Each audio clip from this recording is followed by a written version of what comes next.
Aleluya. Cada culto vengo con una expectativa de que Dios me quiere decir, de que Dios haga algo especial en mi vida cada culto. Amén.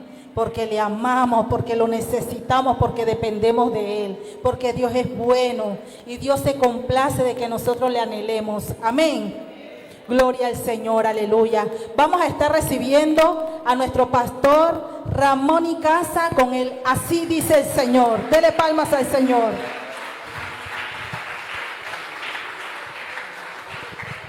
Gloria a Dios. Dele fuertes aplausos a Jesucristo en esta noche, al único que merece toda la gloria, la honra y la alabanza por los siglos de los siglos, y a su nombre y a sus hijos. ¿Cuántos están contentos de estar ahí en esta noche en la casa del Señor? Aleluya.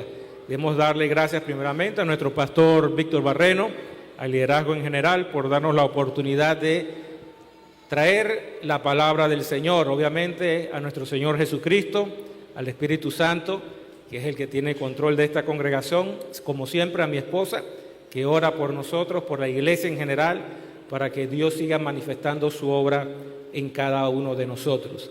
Y yo quiero decirle a los hermanos, no importa cuántas veces uno predique, cuando uno se para aquí, uno lo hace con temor, con reverencia. ¿Por qué? Porque uno sabe que tiene que dar una palabra de parte de Dios que edifica al pueblo.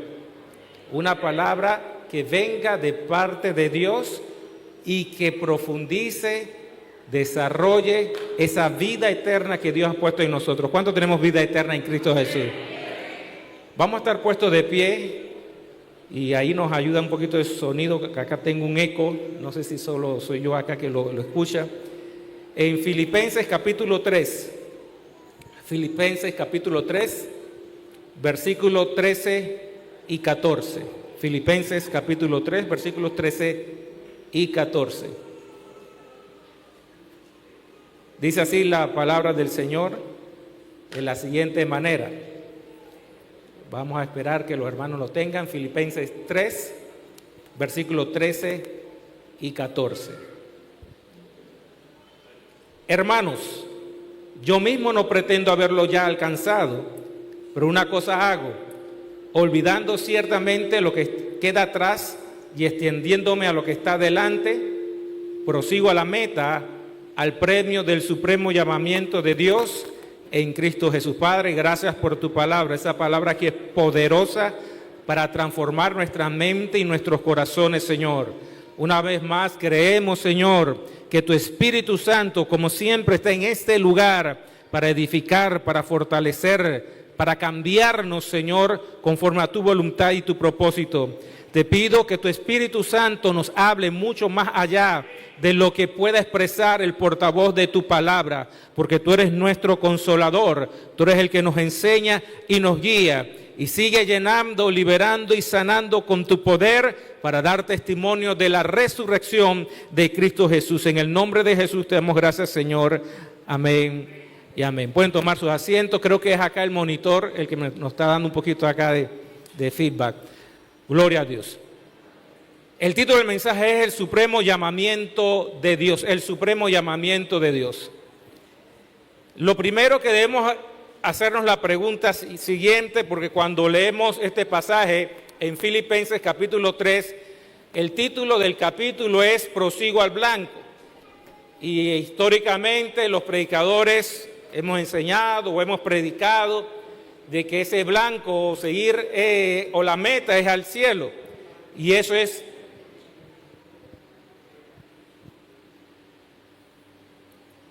parcialmente cierto. Pero les digo yo a los hermanos que si la meta fundamental fuera el cielo, como a veces lo creemos, yo creo que Dios nos salva y por ahí mismo nos mata. Porque ¿vamos a dónde? Vamos al cielo. Pero es mucho más que eso. Si nosotros no comprendemos a cabalidad, si nosotros no analizamos conforme a la Escritura cuál es la meta del cristianismo, nosotros podemos cometer muchos errores. Y permítame darle un cuadro como introducción al mensaje. Imagine en una maratón. ¿Cuántos saben lo que es una maratón? Imagínese que usted está en una carrera de maratón y usted está en el punto de partida, suena el silbato y usted comienza a correr, pero usted desconoce y no sabe cuál es la meta y por ende no sabe cuál es la dirección de esa meta. No sé si me explico lo que les quiero decir. Es posible que usted arranque con mucho ánimo, pero en la dirección ¿qué? Contraria. O que en el camino coja otra vía y usted va emocionado, corriendo, hizo ejercicio, se hidrató, se puso en condiciones y le da y no llega a la meta y usted se ¿qué? Y yo nos agotamos porque desconocemos cuál es la meta. Salimos, el punto de partida lo conocemos, nos preparamos y comenzamos a correr y nos agotamos, nos desgastamos y vemos que no llegamos a la meta. ¿Qué ocurriría en tal caso? La persona que se desanima, se deprime, se desalienta. Y eso es lo que nos pasa muchas veces a los cristianos, que no estamos claros a ciencia cierta o lo hemos escuchado, pero no lo hemos interiorizado en nosotros la realidad de cuál es la meta, el propósito de Dios para todos cristianos. ¿Cuántos me siguen? Y entonces en este mensaje vamos a tratar de exponer un poquito eso, de entender cuál es la meta a la cual nosotros debemos fijarnos a nivel ¿qué? Individual. Porque la salvación es ¿qué? Individual. Hay una responsabilidad individual. Cuando estemos delante de Dios, no le vamos a poder decir a Dios, Dios, yo no hice aquello, yo no hice lo otro porque hablaron bien, porque hablaron mal, porque me trataron bien, porque me trataron mal, porque la cosa estaba dura, porque la vida, porque estaba acompañado solo, no, que me deprimí, me desalenté, me desanimé. Delante del trono de Dios, de Cristo Jesús, nadie podrá justificarse delante de Él. Porque Él nos dio una salvación muy grande y nos dio su Espíritu Santo y nos limpió con su sangre y dice la Biblia que nos ha hecho más que vencedores. Delante de Dios no hay excusa para no vivir la vida de integridad que Dios quiere que vivamos y triunfar en Cristo Jesús. ¿Cuántos me siguen? No hay excusa, no existe excusa. Entonces necesitamos saber cuál es la meta. Y Pablo nos habla en este capítulo, comienza a desarrollar en el versículo 1, dice el apóstol que por lo demás, hermanos, gozaos en el Señor, y a mí no me es molesto el escribir las mismas cosas, y para vosotros es seguro. Guardaos de los perros, guardaos de los malos obreros, guardaos de los mutiladores del cuerpo. Solamente ese versículo 2 es un mensaje, pero vamos a avanzar. Porque nosotros somos la circuncisión, los que en espíritu servimos a Dios y nos gloriamos en Cristo Jesús, no teniendo confianza en la carne. Aunque yo tengo también de qué confiar en la carne. Y cuando Pablo usa el término carne aquí, no se refiere a la naturaleza pecaminosa, porque en el Nuevo Testamento la palabra carne, según el contexto, tiene diferentes significados. En una ocasión puede ser la carne que uno se come, en otra ocasión puede ser la carne de la naturaleza pecaminosa que es contraria a Dios, en otra ocasión se refiere a la humanidad y las limitaciones humanas o al contexto humano, natural. Y debemos saber identificar, cuando la Biblia usa el término carne, su interpretación dentro del contexto. Y en este contexto estamos hablando de esas cosas naturales, humanas. Y dice el versículo 4, aunque yo también tengo que confiar en lo humano, si alguno piensa que tiene de qué confiar en lo humano, yo más. Y Pablo comienza a explicar, yo soy circuncidado el 8º día, soy del linaje de Israel, de la tribu de Benjamín, hebreo de hebreos, y en cuanto a la ley, ¿qué? Fariseo. En cuanto a celo, perseguidor de la iglesia, y en cuanto a la justicia que es en la ley, irreprensible. O sea, es como si hoy alguien dijera, Pablo está diciendo, yo humanamente tengo de qué gloriarme. Yo estudié, yo soy licenciado, yo soy máster, tengo un doctorado, soy gerente de una empresa, tengo un negocio, yo soy aviador, esto, lo otro, tengo capacidad, tengo intelecto, hablo 4 o 5 idiomas. Soy una persona que viaja, yo me muevo en las Naciones Unidas, tengo un puesto, me codeo con presidencia. Eso es lo que Pablo está diciendo en el contexto actual. Yo tengo de qué gloriarme en lo humano y en lo natural. Y ninguna de esas cosas son malas. Ojo con eso. Ninguna de estas cosas son malas ni son pecaminosas. ¿Cuántos me siguen? Eso hay que aclararlo. Pero el versículo 7 dice, pero cuantas cosas eran para mí ganancias, las he estimado como pérdida por amor de Cristo. Y ciertamente aún estimo todas las cosas como pérdida por la excelencia del conocimiento de Cristo Jesús, mi Señor, por amor del cual lo he perdido todo y lo tengo por basura para ganar a Cristo. Mire lo que dice el apóstol Pablo. Pablo no está diciendo que esas cosas son malas. Pablo no está diciendo que eso en sí es basura. Lo que está diciendo Pablo es en relación a conocer a Cristo, en relación a tener una comunión con Dios. Estas cosas humanas naturales que son buenas, no voy a permitir que estorben mi relación con Dios y ni que sea un estorbo para yo tener una comunión con mi Señor Jesucristo, que murió por mí, que me amó, derramó su sangre y me redimió en una cruz del Calvario. Estas cosas naturales, aunque son buenas, no pueden ser un obstáculo para el conocimiento y la relación y la intimidad con mi Señor Jesucristo. Eso es lo que está diciendo el apóstol Pablo. En relación a Cristo son basura. Pero humanamente, y mientras nos movamos aquí en la tierra, esas cosas pueden ser buenas. Su trabajo tiene un valor, como acabamos de escuchar el testimonio, para proveer a nuestra familia y a los que no tienen. Es importante estudiar, es importante prepararse para lograr cosas. Eso es bueno. Pero cuando voy en comparación a lo eterno, que es mi relación con Jesucristo, estas cosas en relación a Cristo pierden su valor, porque esto es temporal, pero mi relación con Cristo es eterna. Denle un fuerte aplauso al Señor.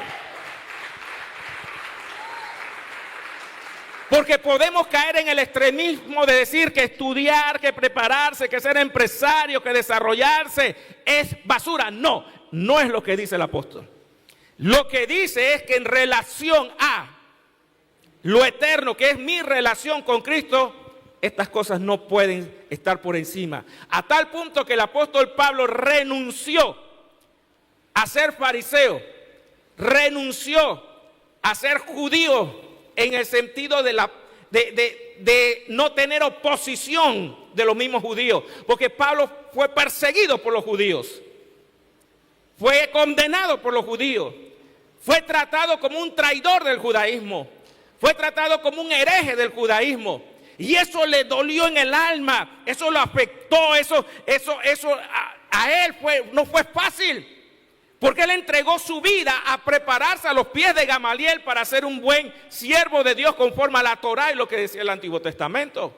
Pero por amor a Cristo, por lo que hizo Cristo y para conocerlo a Él, esto que para mí es importante ahora es basura.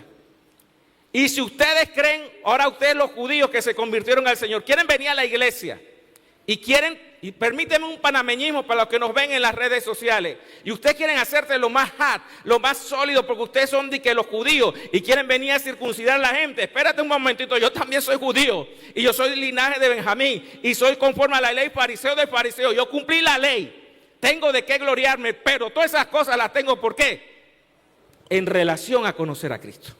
Entonces ya vamos entendiendo que Pablo tenía un concepto correcto de la relatividad de las cosas. Y yo quiero reiterar para que no se malinterprete, no son basura en nuestra vida temporal, son basura en relación a lo eterno. Y tenemos que tener esa prudencia y esa sabiduría de entender esa diferencia. Y dice más adelante, versículo 9, y ser hallado en él, en Cristo, no teniendo mi propia justicia, que es por la ley, donde Pablo dice que él era irrefutable conforme a la ley, sino la que es por la fe de Cristo, la justicia que es de Dios por la fe. Y reitera el propósito a fin de conocerle y el poder de su resurrección y la participación de sus padecimientos, llegando a ser semejante a él en su muerte. Mire lo que Pablo está diciendo. Él tiene un propósito, un fin, conocerle. Y conocer también, ¿qué cosa? El poder de ¿qué? De su resurrección. Efesios capítulo 1 nos habla acerca del poder de la resurrección, cómo opera en nosotros la iglesia, y que todo creyente lo tiene. Escuche bien, todo creyente lo tiene. Lo que necesitamos es que Dios nos enseñe a usar ese poder que Él ya depositó en nosotros, porque la Biblia dice que el mismo Espíritu Santo que resucitó a Cristo de la tumba mora en nosotros y nos da poder para hacer las cosas que Dios quiere que hagamos. Pero necesitamos también aprender a usar ese poder, ejercitar ese poder, conocerle a Él, el poder de la resurrección. Y la parte que quizás no la predican o no la enseñan mucho, y también la participación de sus padecimientos. Porque el evangelio también hay etapas que uno tiene que padecer. Hay etapas donde uno tiene que negarse a uno mismo. Hay etapas donde hay que llevar la cruz. Hay etapas donde hay que entrar por el camino angosto. Y eso es lo que tenemos que enseñar a la iglesia, que también hay momentos donde hay que hacer un esfuerzo y que va a doler. El que le enseñe un evangelio que no va a haber aflicción, que no va a haber momentos difíciles, que no hay que negarse a sí mismo, que no hay que derramar lágrimas, le está mintiendo. Porque eso es parte del evangelio. Y no porque Dios nos quiera hacer sufrir, sino porque hay un propósito que vamos a ver más adelante. Pero también si le dicen que toda la vida del evangelio es dolor y sufrimiento, también le están mintiendo. Porque el evangelio no es toda la vida dolor y sufrimiento y prueba. Ese no es el evangelio. Yo veo a los hombres de Dios a través de la Biblia que tuvieron momentos difíciles. Algunos pasaron años, pero en todos esos momentos difíciles Dios los levantó y les dio la victoria. No se quedaron ahí para siempre. Hay esperanza en Cristo Jesús. Hay victoria en Cristo Jesús. Dios nos da la victoria. La tristeza y el dolor no es para siempre. Y la iglesia tiene que estar clara en eso. No podemos vivir toda la vida en aflicción, en dolor. No es así. A veces nosotros mismos nos creamos esa imagen o nos gusta, somos medio masoquistas, y perdóname que lo diga, porque de alguna manera tenemos una, y perdóname la expresión, pero yo tengo que hablarles así claramente, tenemos una psicosis de que si mientras más sufro, más espiritual soy. Eso no está en la Biblia. La Biblia nunca dice que el que más sufre es más espiritual, porque allá en el mundo también sufren, allá en el mundo también se duelen, de espiritual no tienen nada. El sufrimiento no es lo que determina la madurez espiritual. Lo que determina la madurez espiritual, que haya o no sufrimiento, hay obediencia a la palabra. Eso es lo que determina la madurez espiritual, la obediencia a la palabra. Independientemente si hay escasez, si hay pobreza, si hay aflicción, si hay alegría, si estamos solos, si estamos acompañados, si estamos animados, desanimados, si nos sentimos solos y acompañados. No importa lo que pase, la obediencia es la que demuestra nuestra madurez espiritual. Y en esa obediencia es donde se manifiesta la gracia de Dios y la transformación que hace el Espíritu Santo en nuestra vida y en nuestros corazones. El sufrir no nos hace espiritual. La obediencia en medio del sufrimiento es la que nos da la madurez. Pero muchas veces inconscientemente pensamos que si más sufrimos, más espirituales somos. Hermanos, eso no está en la Biblia. Y lo puedo demostrar con hombres en la Biblia que no pasaron muchos problemas y todo les fue bien. Le puedo mencionar a algunos reyes que todo su reinado fue bueno, bonito y no fue barato porque tenían plata. Reyes de Judá, la pasaron bien. Y otros hombres de Dios, pero otros la pasaron más difícil y es el mismo Dios. Pero tenían algo en común, que todos eran ¿qué? Obedientes. Esa era la característica principal. Y dice el versículo 11, llegando a ser semejante a él en su muerte, y si en alguna manera llegase a la resurrección de entre los muertos. Y versículo 12 dice, no que lo haya alcanzado ya, ni que ya sea perfecto, sino que prosigo al ver si logro hacer aquello para lo cual fui también asido por Cristo. Dice el apóstol Pablo, hermanos, yo mismo no pretendo haberlo ya alcanzado, pero una cosa hago, olvidando ciertamente lo que queda atrás y extendiéndome a lo que está delante, prosigo a la meta, al premio del supremo llamamiento de Dios en Cristo Jesús. Entonces la pregunta es, ¿cuál es la meta? ¿Cuál es el llamado supremo de Dios? Y es, usted la sabe, usted la conoce, pero por ser tan cotidiana, por ser tan aparentemente simple, no le estamos dando el valor que debemos darle. La meta y el objetivo del cristiano es ser la imagen de Cristo. Así de sencillo. La meta del cristiano, su meta principal, su propósito principal es ser la imagen de ¿quién? Todos lo sabemos, pero cuando vamos a la práctica diaria se nos olvida. Y comenzamos a preguntarnos, pero ¿por qué estoy pasando por esta situación? ¿Por qué estoy pasando para esto? ¿Por qué me pasa esto? Porque Dios está formando su imagen en ti. Porque Dios está tratando conmigo y está tratando contigo. La Biblia nos enseña eso. Pero a veces se nos mete en la cabeza, no, yo quiero ser apóstol, yo quiero ser profeta, yo quiero ser evangelista, yo quiero ser empresario, yo quiero ser millonario, lo que sea. Todas esas cosas son buenas. Pero nos ponemos como el objetivo principal de nuestra vida. Pero déjeme decirle algo. Cuando usted y yo entendemos que lo que Dios quiere, lo principal y lo eterno, esa es la imagen de Cristo, nuestra actitud y nuestra forma de comportarnos cambia. Porque los apóstoles, los profetas, los evangelistas, los ministerios son de este tiempo. Ser apóstol y profeta es en este tiempo. Tiene un principio y tiene un fin. Pero la imagen de Cristo que se está formando en nosotros es por la eternidad. Son cosas eternas. Y a veces nos fijamos tanto en lo temporal, nos obsesionamos tanto con lo temporal que perdemos de vista lo que es eterno. Y por perder de vista lo que es eterno es que nos equivocamos. Pero a Dios no le interesa qué es lo que nosotros tenemos en la cabeza. Dios, conforme a su palabra y conforme a su propósito, va a seguir tratando con nosotros. Por eso a veces pasamos injusticia, por eso a veces pasamos situaciones difíciles, por eso a veces pasamos situaciones que no entendemos. No se trata de tener la razón, no se trata si es justo o no es justo. Se trata que Dios nos está cambiando nuestra forma de pensar, cambiando nuestra actitud, cambiando nuestra forma de ver la vida para que se alinee a lo que es la imagen de Cristo y podamos avanzar. Él no va a pedir permiso, Él no nos va a explicar nada. Él lo va a hacer y punto, porque nosotros somos hijos de Dios. Así de sencillo. Él es soberano. Él hace como Él quiere, cuando Él quiere. Él no pide permiso ni da explicaciones. A veces nosotros comenzamos a llorar y es normal, tenemos que abrir nuestro corazón, pero llega un momento que tenemos que entender que hay la soberanía de Dios y Dios hace como a Él le da la gana. Hay gente que Dios en su trato las pasa por unas cosas que Dios mío, y hay otros que las pasan más o menos mucho más feliz y pareciera que es injusto. Dios no es injusto, Dios sabe lo que le está haciendo. La Biblia dice que los caminos de Dios son insondables e inexplicables. Y hay cosas que no vamos a entender en el detalle, pero lo que podemos entender es que Dios tiene el control y que nuestra vida está en sus manos.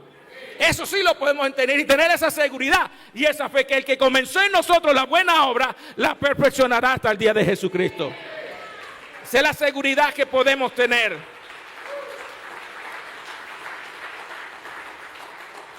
Y lo interesante es que Pablo dice: yo no lo he logrado, yo no lo he alcanzado.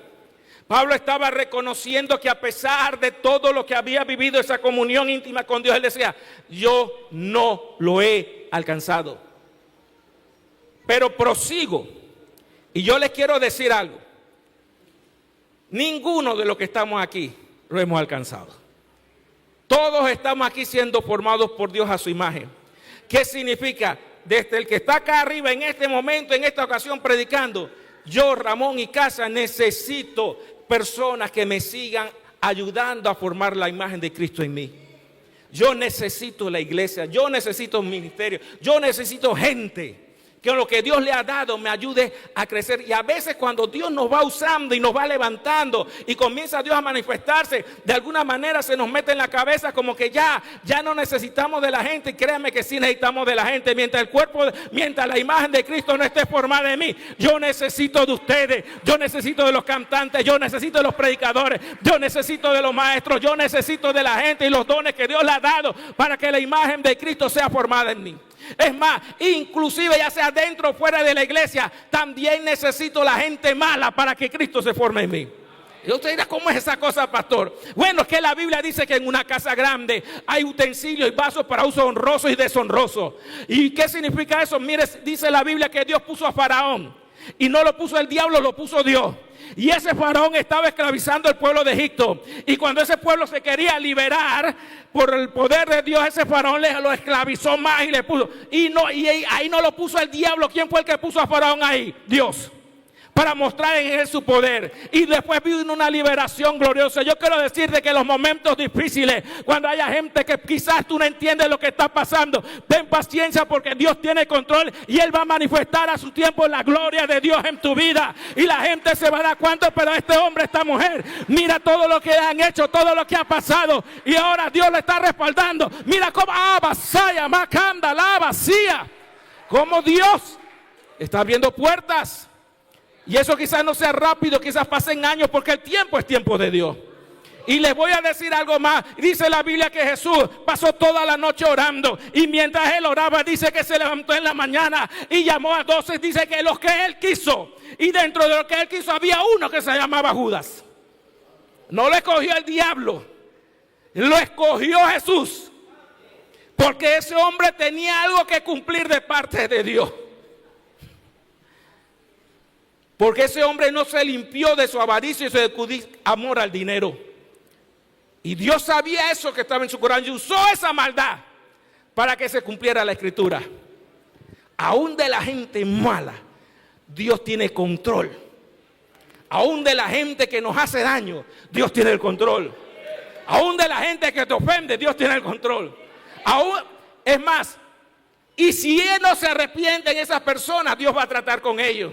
Pero mire, y le voy a dar un ejemplo cómo es Dios. A mí me asombra cuando yo veo la Biblia y veo esa Biblia hacerse realidad en la vida diaria. Porque Dios está formando la imagen de Cristo en uno y comienza a ver estas situaciones. Y a veces cometemos errores no porque seamos malos de corazón, sino porque somos imperfectos. Ojo con eso. A veces nosotros tratamos mal a los demás. No porque seamos malos, sino porque somos ¿qué? Imperfectos. Porque a veces tenemos la tendencia a pensar que todo el mundo me trata mal a mí como si tú nunca tratas mal a nadie. Espérate. Quizás no lo has hecho consciente, pero lo has hecho. Quizás no lo has hecho malintencionado, pero lo has hecho. Por nuestra imperfección. Pero cuando te das cuenta de eso, si la persona que Dios está tratando reacciona conforme a la palabra, el Espíritu Santo comienza a trabajar en nuestra imperfección. Me equivoqué, fallé, actué mal. Y el hermano y la hermana mira cómo han reaccionado. Y esa reacción en Dios inspira a ese que actuó de una forma imperfecta para cambiar. Pero si uno reacciona en el viejo hombre y en la carne, uno puede ser piedra de tropiezo a esa persona. No sé si logro explicarme, hermano. Pero es tan importante ser obediente a pesar de todo, porque sin darnos cuenta estamos inspirando a los demás a caminar con integridad.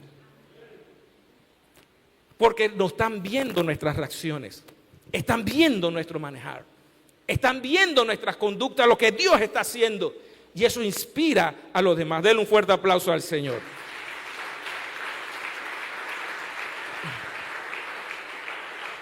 Vamos a Juan capítulo 17.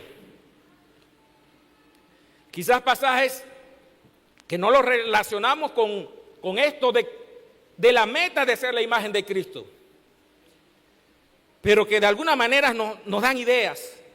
Porque la meta del cristiano, vuelvo y repito, es ser la imagen de Cristo.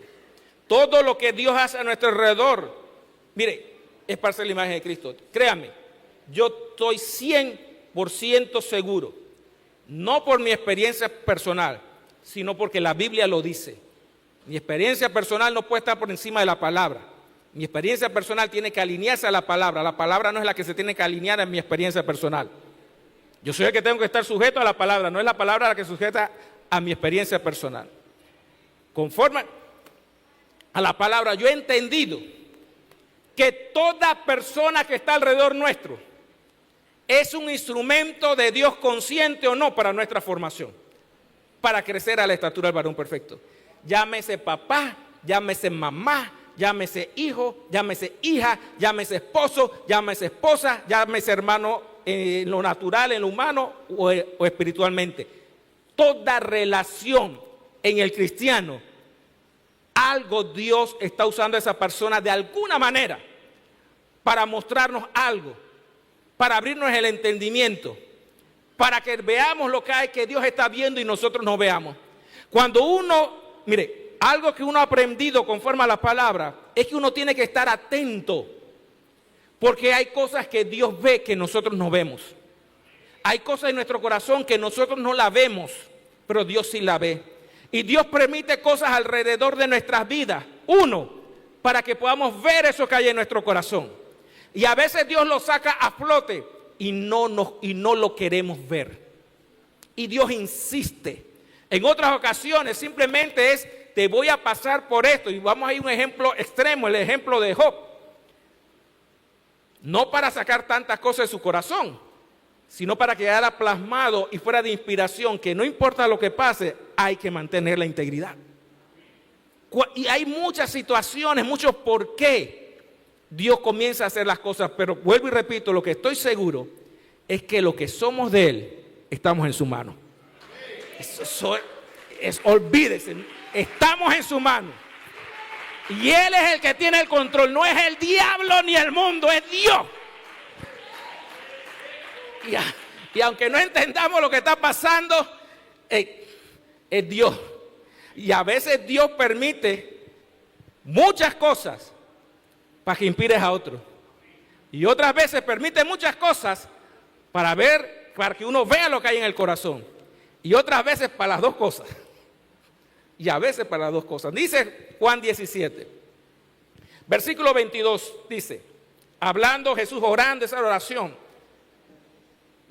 hablando con el Padre, la gloria que me diste, yo les he dado para que sean uno, así como nosotros somos uno. ¿Cómo Jesús era uno con el Padre? ¿Qué decía Jesús? El que me ha visto a mí, ha visto al Padre. Porque yo lo que hablo es lo que oigo de ¿quién? Del Padre. Y lo que hago es lo que he visto hacer ¿a quién? Al Padre. Porque el Padre y yo, uno somos. Entonces cuando Jesús habla de Él y el Padre, habla que Jesús, dice la Biblia, que a Dios nadie lo ha visto. El unigénito Hijo de Dios lo ha dado ¿a qué? A conocer, porque Él es la imagen del Dios invisible, dice la Escritura. Entonces Jesús es la imagen del Padre.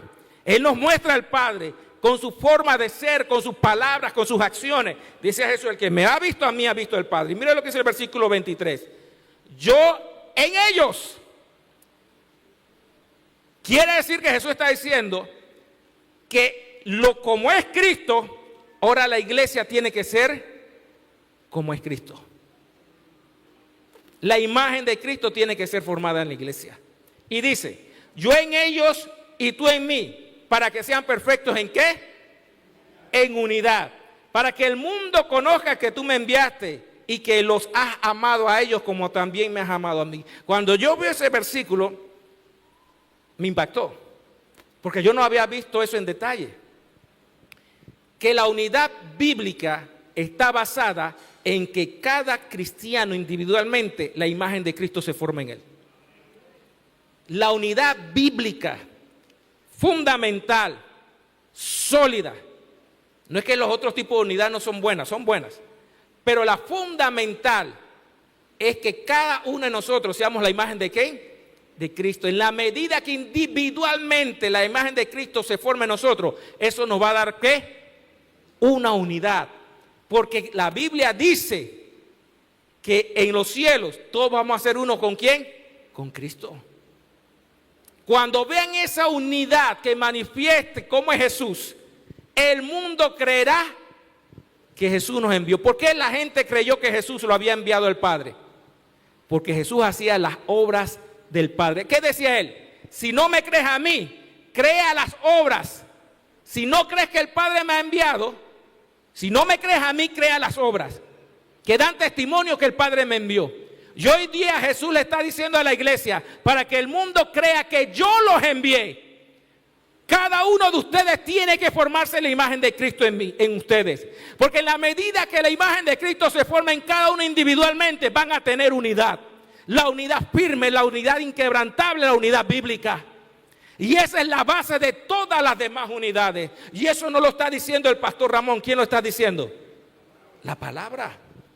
Entonces, que la importancia de que seamos conscientes de nuestra responsabilidad individual. Porque la imagen de Cristo que se forma en nosotros no es solamente para el beneficio nuestro, es beneficio para la iglesia. Y es necesario para que el mundo sea salvo.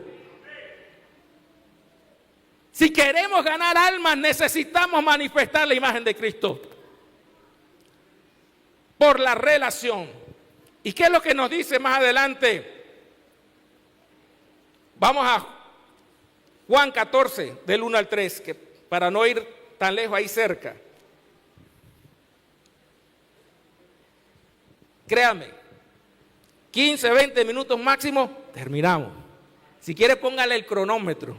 Yo no soy de los predicadores que termina 3 veces. baja su alma. Juan capítulo 14, versículo 1 en adelante dice: no se turbe vuestro corazón, creéis en Dios, creed también en mí. En la casa de mi Padre muchas moradas hay. Si así no fuere, yo os lo hubiera dicho. Voy pues a preparar lugar, ¿para quién? Y si me fuere, yo os prepararé el lugar, vendré otra vez y los tomaré a ustedes, para que donde yo estoy, vosotros también estéis. ¿Lo leyeron conmigo? Lo voy a leer, léalo conmigo por favor, el versículo 3. Y si me fuere, os prepararé lugar, vendré otra vez y los tomaré a ustedes. ¿Qué dice ahí? A mí mismo, o sea, Él no va a tomar algo que no sea semejante a Él. Él no se va a llevar a nadie que la imagen de Cristo no se esté formando en Él.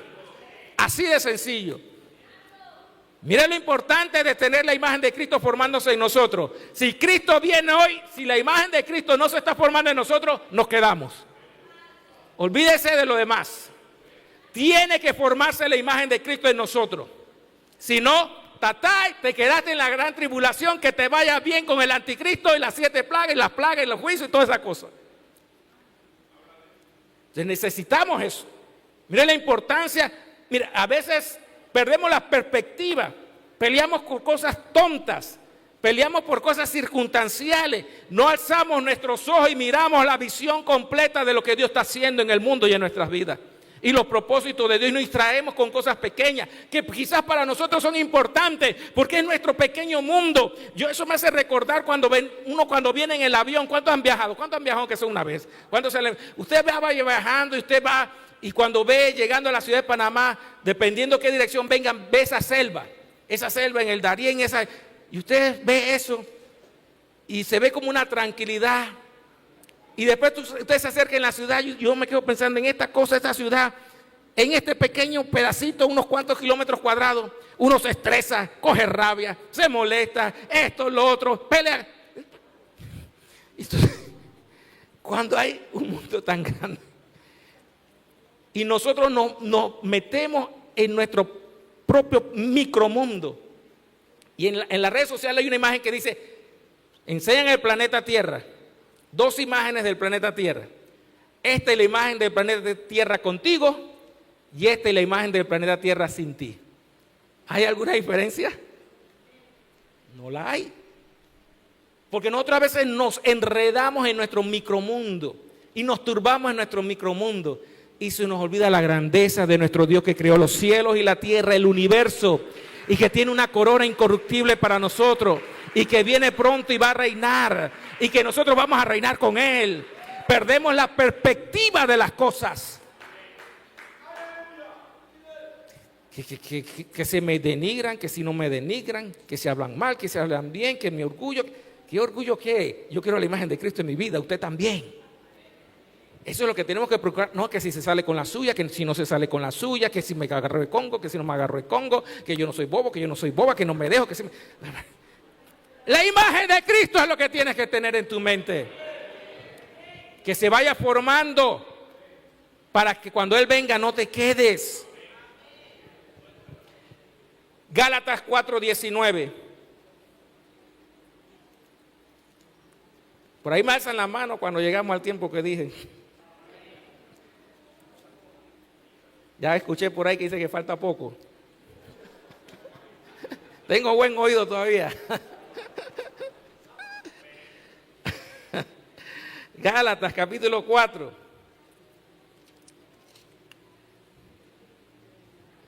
Versículo 19 dice: hijitos míos, por quienes vuelvo a sufrir dolores de parto. ¿Hasta cuándo? Cristo sea ¿qué? Formado en vosotros. 1 Corintios 11:1 dice: sed imitadores de mí, decía Pablo, como yo lo soy ¿de quién? De Cristo. Acompáñenme a Colosenses capítulo 1. Y ya estamos cerrando ahora. Colosenses capítulo 1. Versículo 24. Ministerio de Pablo a los gentiles, dice el título. Ahora, dice Pablo, me gozo en lo que padezco por vosotros, y cumplo en mi carne, o sea, en mi humanidad, en mi cuerpo físico, no en la naturaleza pecaminosa, lo que falta de las aflicciones del Cristo por su cuerpo, que es la iglesia, de la cual, dice Pablo, fui hecho ministro según la administración de Dios que me fue dada para con vosotros, para que anuncie cumplidamente la palabra de Dios, el misterio que había estado oculto de los siglos y edades, pero que ahora ha sido manifestado a sus santos, a quienes Dios quiso dar a conocer las riquezas de la gloria de este misterio entre los gentiles, que es Cristo en vosotros la esperanza de gloria. Le voy a resumir, el misterio es que Dios había escondido que en Cristo no solamente los judíos, sino que los gentiles iban a ser salvos, para ponerlo de forma sencilla, para no entrar en tanta teología. Ese era el misterio que fue revelado en el Nuevo Testamento a través de Jesucristo y los apóstoles. Versículo 28, hablando de Cristo, a quien anunciamos, amonestando a todo hombre, escuche bien, amonestando a todo hombre y enseñando a todo hombre en toda sabiduría, a fin de presentar perfectos, ¿en qué? En Cristo Jesús a todo hombre. O sea, Pablo dice, yo tengo un ministerio, y ese ministerio Dios me lo dio, para que con toda sabiduría, con de nuevo, predique la palabra como es, sin quitarle ni ponerle, para que poder presentar ante el Padre a todo hombre perfecto. ¿En quién? En Cristo. ¿Y quién es el hombre perfecto? Cristo. O sea que el propósito del apóstol Pablo es que a través de la palabra de Dios hubiera una transformación en el ser humano, para que ese hombre pudiera entonces ser presentado en Cristo Jesús al Padre, perfeccionado por el poder del Espíritu Santo. Y mire lo que dice el versículo 29. Para lo cual también trabajo luchando según la potencia de Él, la cual actúa poderosamente en mí. Quiere decir esto, que no es solo, el evangelio no es solamente palabras, sino que es poder de Dios, para salud, para salvación, para transformar. Por eso es que hay sanidades, por eso es que hay liberación, porque el evangelio no es solamente teoría, es poder de Dios, para que el hombre sea transformado y cambiado. Es necesario predicar la palabra como es. Es necesario enseñar la palabra como es. Todos los aspectos, no solamente el que nos gusta, sino también los que no nos gustan mucho. Hay que enseñarle a la gente los principios de la palabra, para ser firme en el evangelio, que tenemos un llamamiento que ser la imagen de Cristo. Y perdónenme si soy un poco duro en lo que les voy a decir. Es bueno muchas cosas que la Biblia dice que son buenas, y son buenas porque la Biblia dice. Pero déjeme decirle lo siguiente: uno no viene a la iglesia para ser feliz. Uno no viene a la iglesia para que Dios nos quite todas las cargas y todas las cosas. Dios va a hacer eso, pero eso no es la razón principal. La razón principal que venimos a la iglesia es para que Dios nos cambie y nos transforme, para que la imagen de Cristo se forme en nosotros. Por eso es que cuando uno entiende esto, a veces dejamos de ir a la iglesia. No es que en la iglesia no me hablan, no es que yo me siento solo, no es que yo me siento desanimado, pero es que la iglesia Dios no la puso para animarte solamente, ni para que te sientas solo o acompañado. Dios dice que vengas a la iglesia para ser transformado, para ser cambiado, para que venzas el temor, para que venzas el miedo, el desánimo, para que venzas la soledad, para que venzas ese poco de cosas que no te hacen ver la realidad de que tienes un Dios poderoso. Y si Dios con nosotros, ¿quién contra nosotros? Pero para eso necesitamos entender a qué Dios nos ha llamado. Y Dios nos ha llamado a ser la imagen de Cristo. No nos ha llamado a pelear entre nosotros. No nos ha llamado a competir entre nosotros. Dios nos ha llamado a unirnos en Cristo. Pero una unidad basada en la imagen de Cristo que se forma en nosotros. Significa que si usted y yo, si alguno de nosotros dejamos de crecer en la estatura del varón perfecto, se pierde la unidad. Usted comienza a perder la unidad en el cuerpo. Por eso es que la gente se va. Por eso es que la gente se aparta. Porque han dejado que ya Dios, se han apartado, han desobedecido a Dios. Ya no quieren que Dios los forme. Quieren que Dios les resuelva los problemas. Quiere que Dios los haga felices. A mí no me interesa, Dios, que tú me formes. A mí no me interesa tu imagen. Yo lo que quiero es que me resuelva mi vida y me haga feliz. Y como Dios no se la resuelve porque Dios conoce el corazón,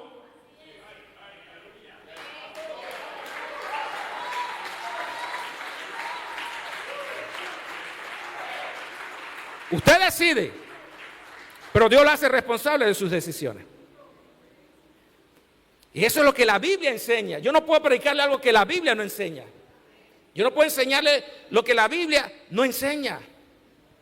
Cuando usted adquiere esta conciencia en Dios, usted se alinea con Dios. Y usted comienza a aprender, yo comienzo a aprender, que a veces en la iglesia, en la familia, en el trabajo, a veces no es suficiente tener la razón. Hay que tener la actitud correcta. Porque a veces peleamos porque tenemos razón. Pero si no tenemos la actitud correcta, Dios no nos va a respaldar y peleamos con nuestra fuerza. No con la fuerza de Dios. Y comenzamos a pelear por nuestros intereses, no por los intereses de Dios. En cualquier escenario, familia, iglesia, trabajo, lo que sea. Pero cuando usted aprende a descansar en Dios, a veces Dios le va a decir, quédate tranquilo, en silencio, que yo voy a trabajar. Pero otras veces le va a decir, habla, enfrenta. Y cuando usted hable y enfrente, créame que no, lo que viene después no va a ser agradable. Pero eso es también parte del proceso de formación. Porque Jesús enfrentó, pero no porque quería condenarlos, sino porque quería salvarlos. Y fue perseguido cuando enfrentó a las personas, pero las enfrentó no para acusarlos y condenarlos, sino para que se corrigieran, pero la dureza de su corazón no les permitió entender que el amor de Dios era el que le estaba hablando. Y a veces Dios te va a poner en situaciones que tienes que hablar, y vas a hablar con el amor de Dios, con la intención correcta. A veces te van a escuchar y a veces no, pero te toca decir lo que Dios quiere que digas, porque también eso es parte. Habrá otro momento que hay que callarse y te tienes que callar. Silencio hasta que Dios diga. Y si Dios dice que es para siempre, es para siempre. Dios es el que se encarga de eso.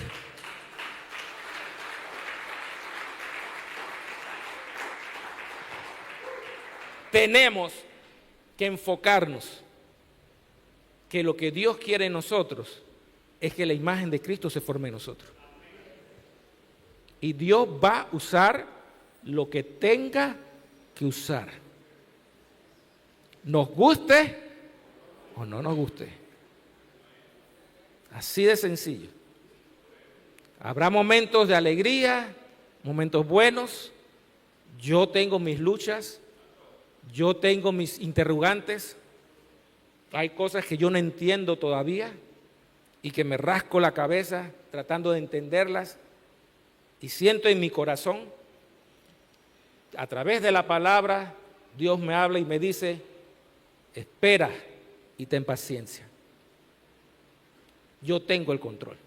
Así de sencillo. Él tiene el control. Yo necesito gente que me ayude a mí a hacer la imagen de Cristo.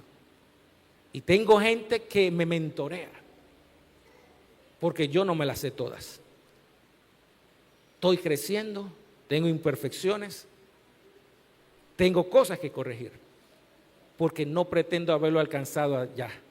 Pero olvidando ciertamente lo que queda atrás, proseguimos al supremo llamamiento de Dios que es en Cristo Jesús, ser la imagen de Él. Póngase sobre sus pies y denle un fuerte aplauso al Señor en esta noche. Denle un fuerte aplauso al que vive y reina. A Él sea la gloria, la honra y la alabanza, porque Él es bueno y para siempre su misericordia. Nosotros somos su iglesia, somos su pueblo, somos sus redimidos y Él tiene control de todas las cosas. Yo voy a orar. Yo voy a orar. Mire, Dios es el que hace la obra, es el Espíritu Santo el que trae la realidad de la palabra a nuestras vidas. Y yo quiero orar por aquellas personas que se atreven. Y créanme que aunque usted no se atreva, Dios lo va a hacer, así que mejor hagámoslo hagámoslo de buena gana. A los que se atreven a decir, Señor, yo no entiendo, pero confío. Forma tu imagen en mí. Si usted tiene esa actitud, pasa aquí adelante. Si usted siente pasar, pase. No si usted se queda allá, no significa que usted no quiere ser la imagen de Cristo, tranquilo. Olvídese de eso. Pero si usted tiene ese Señor, yo quiero dar ese paso de confianza.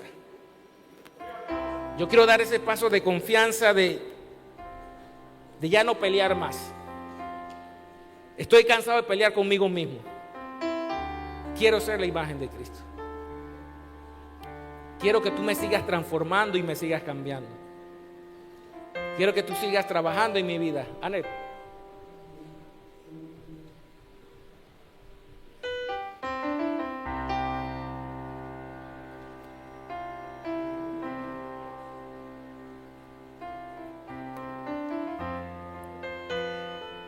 Porque yo sé que Dios transforma vidas.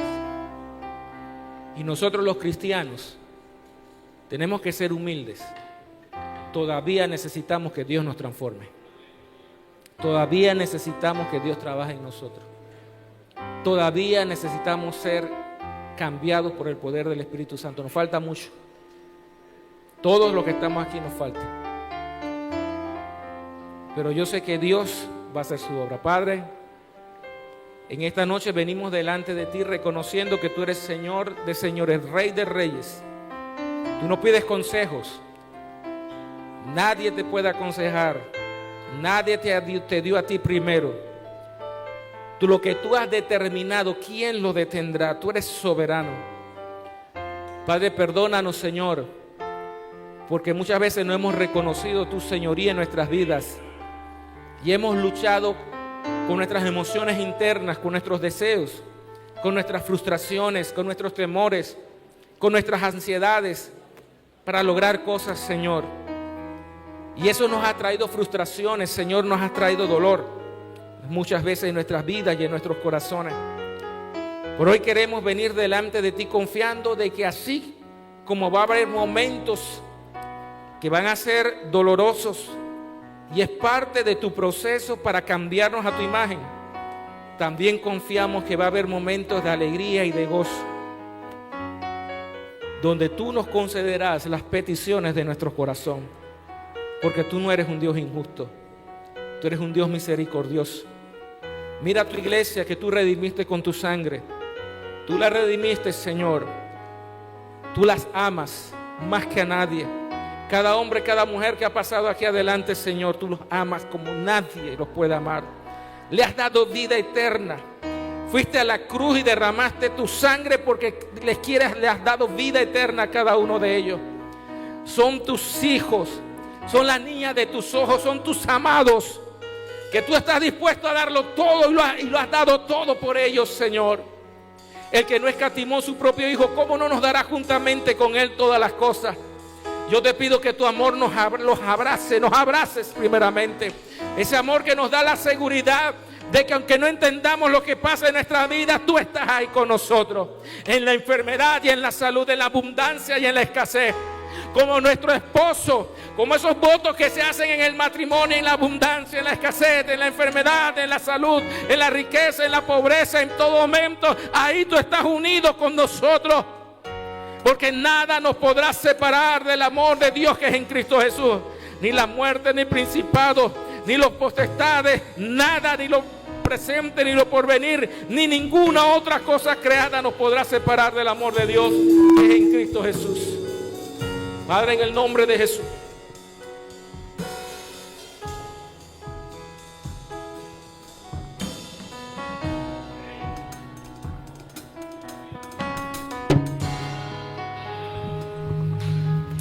Aleluya. Hay victoria, hay victoria, hay victoria en la sangre de Jesús.